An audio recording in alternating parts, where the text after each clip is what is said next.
할렐루야. 성부, 성자, 성령 이 삼위의 하나님의 성호를 찬양합니다.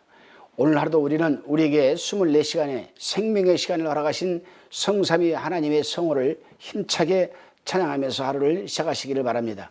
오늘은 욥기서 41장 1절로 34절의 말씀을 가지고 악어에 대한 교훈이라는 주제로 묵상하고 깨달은 것을 우리가 서로 나누어 봅니다.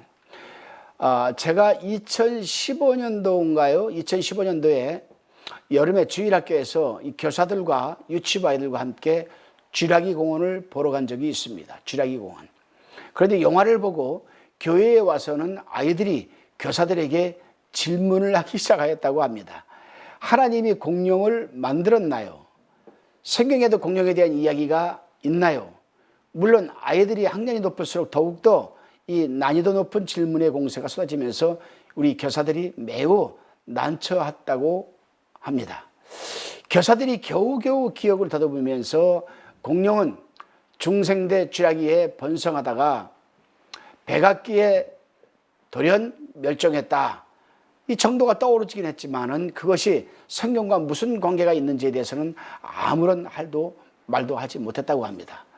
공룡이라는 말은 1841년에 리차드 오웬이라는 영국 런던의 유명한 자연사 박물관 관장이 당시까지 발견된 메갈로사우루스, 또 이구아노돈, 그리고 힐라에오, 사우루스가 다른 어떤 종류의 동물과도 일치하지 않는 화석 파충류라는 점에서 이 다이노, 즉 무서운 이 다이노와 도마뱀, 서리아라고 이름을 붙인 데서 유래했다고 합니다.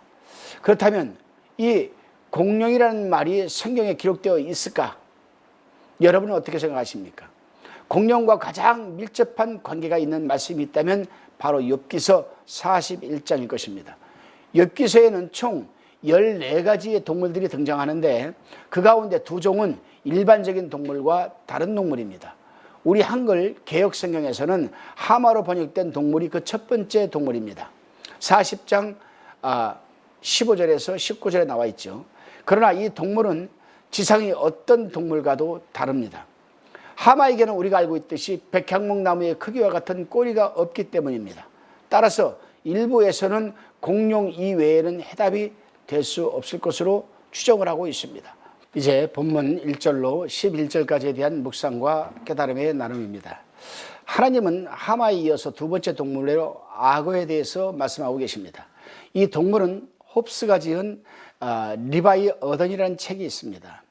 이 책에 보게 되면 리바이 어던이라는 이 책을 보게 되면 아주 리워야단이라고 할 수가 있습니다. 다시 말해서 홉스가 지은 리바이 어던이라는 책 제목으로 유명한 이 바다괴물 리워야단, 이 리워야단이 바로 이 악어입니다.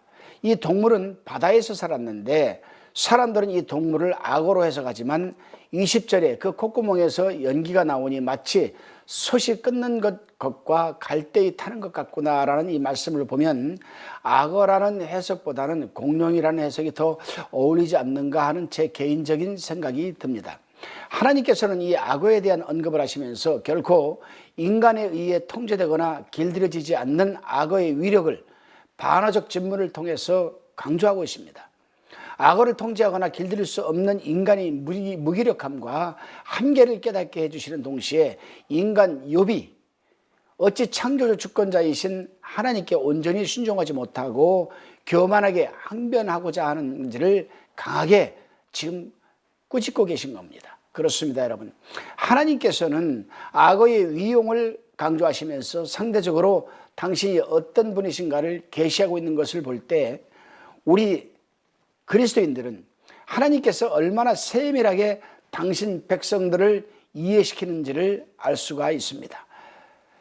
또한 11절에서 볼 수 있듯이 하나님의 사람들은 하나님께서 자신을 계시할 때에만 분명히 그분의 속성과 그분의 기뻐하심을 알 수 있으므로 하나님의 특별 계시인 이 성경은 하나님의 사람들에게 가장 큰 복의 선물이라는 사실을 깨달아야만 합니다.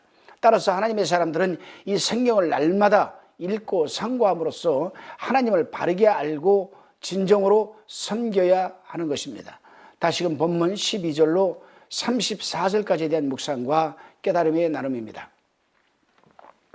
하나님께서는 악어 몸의 견고한 구조를 언급하시고 이 견고한 몸을 가진 악어가 불러일으키는 두려움을 지금 말씀하시면서 어떤 일에 대해서도 요동하지 않는 악어의 이 마음을 자세히 설명합니다. 악어는 그 어떤 인간의 힘으로도 제어 불능한 동물이기에 교만해질 대로 교만해질 수 있는 악어도 하나님의 다스림 안에 있음을 강조하시면서 마음이 완고해져 아직도 깨닫지 않고 있는, 또한 회개하지 않고 있는 욥과 비교를 하고 계시는 것입니다. 그렇습니다, 여러분.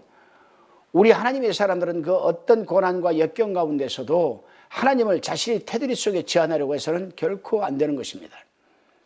하나님께서는 비공유적인 속성을 소유하신 완전한 분이시기 때문에 그분의 다스림을 신뢰할 수가 있는 것입니다. 따라서 하나님을 향한 불평과 하나님의 다루심에 대한 반론은 미성숙한 자기 부족의 표현밖에는 될 수가 없는 것입니다. 오늘 하루도 여러분, 하나님을 자신의 테두리 속에서 자기가 배운 지식과 지혜와 살아온 경험, 그리고 자기의 백그라운드를 통해서 하나님을 제한하려고 하지 마십시오.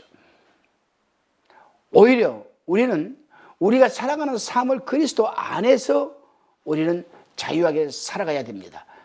그러려면 어떻게 해야 되는가? 하나님과의 관계가 바로 형성되어야만 합니다. 그래서 우리는 그리스도 안에서 참 자유함을 누리자라는 겁니다. 오늘 하루도 그러한 한 날이 되시기를 주님의 이름으로 축원드립니다. 기도드리시겠습니다.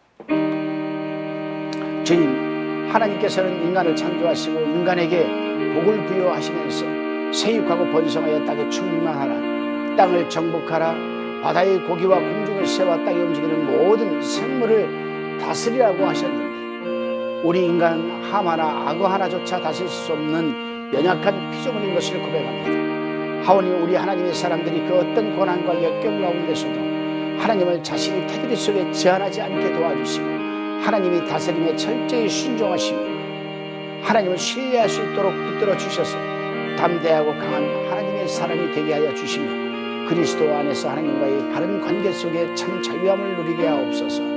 예수님의 이름으로 기도드리옵나이다. 아멘.